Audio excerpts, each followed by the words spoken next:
Hey, this is Tracy Caleb with the Property Mob, the makers of Badass Investors, and I'm here with Zoe. I don't know if you guys have seen Zoe yet or met her, but she's my new Maine Coon kitten.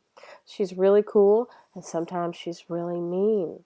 So right now, I think she wants to take a nap, right, Zoe? I'm going to let her go, and you might see her fly across the screen at any time during this. So, okay, run along. So, as promised, I told you I would do this video and tell you about quitclaim deeds and why you should consider adding them into your marketing repertoire or your arsenal of marketing. Now, it wasn't until March 2013 that Dan and I decided to implement quitclaim deeds as part of our marketing. And the reason was, when you listen to the sellers and you have to really, really put your ears on and listen to what they're saying, quitclaim deed kept coming up.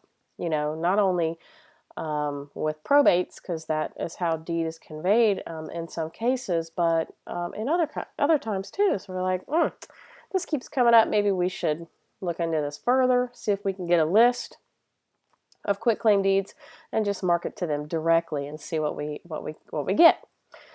So that is what we did. Now I've created a campaign in Zoho. Of course, it's called Quitclaim Deed Postcards. That's all we mail to them.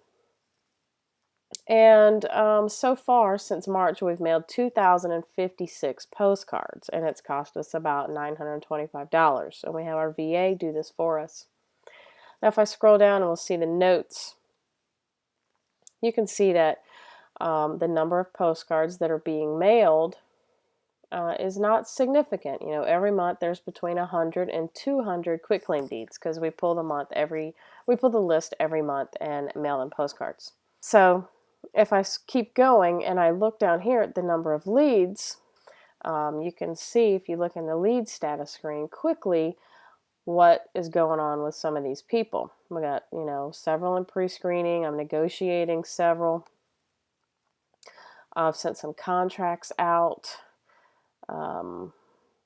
several different scenarios, but there's been 42 leads from quitclaim deeds that we've gotten. Here's the transactions that have come from the quitclaim deeds. 2 of them closed for a total profit of $7,873. So we're going to continue to mail our direct mail campaign to the quitclaim deed prospects. Now, why would you choose quitclaim deeds? I'll give you some examples. One lady was a private investor, and she had a private loan out on a property, and the buyer defaulted on the loan, and instead of foreclosing on the property, the borrower quitclaimed the property back to the lender, something that is not going to be found on any list whatsoever. Another case was 2 heirs were left with the property upon the passing of their mother, and they decided to rent that house out for many, many years. They were partners. And then one of the siblings moved out of the state and said, you know what, I can't, really help you manage this property anymore. I'm just going to give you my half. You can have it. Do whatever you want with it. And so she quitclaimed the deed to her brother. That's not going to be on a list anymore. And then the brother decided he wanted to sell the property. Now that the sister was out of the picture, I think I'll sell it. A lot of times, older people will quitclaim the property to their children before they die so that it doesn't have to go through probate. And in other cases, the same people may quitclaim the deed over so that Medicaid doesn't take the property. We find that in a lot of cases. They want you to not have, so much in assets, or you don't qualify for a nursing home or assisted living, and then they have to get rid of the property, and they're still alive. So they quitclaim that deed to their kids or whoever they want to. And that person, may sell the house and help pay for medical expenses, or just, give the money to the person who quitclaimed. I mean, you don't know. Every scenario is different. So what I'm finding is that the reason for quitclaim deeds You can't buy a list for these things.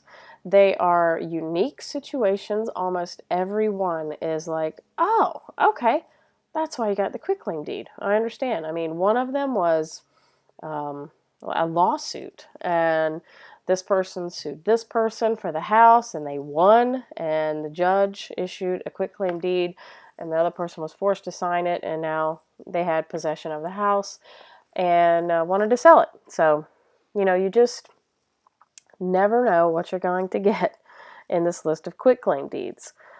Divorces, divorces use quitclaim deeds to transfer their interest from one spouse to the other, especially if it's ordered by the judge. The wife gets the house, you go ahead and sign this quitclaim deed and give her your interest, and that's how his or her interest is conveyed to the other person.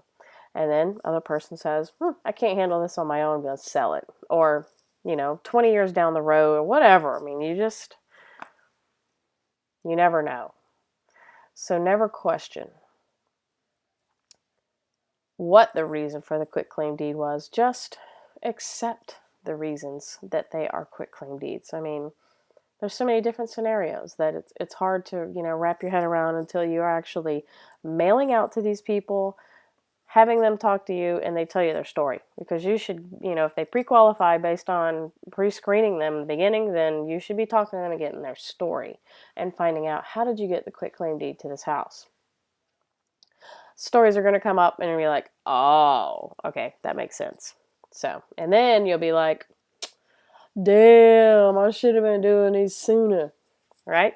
Okay, so hope that helps you understand quitclaim deeds a little better and gives you a reason to see if you can pull them up in your area. I know that you can't pull quitclaim deeds in every area. It's not that easy. But if you're checking your public record website, your property appraisers, then look for several different ways you can search. Search for transactions that are $0 to $0. Search for transactions that are $0 to $100, and search for transactions that are $100 to $100.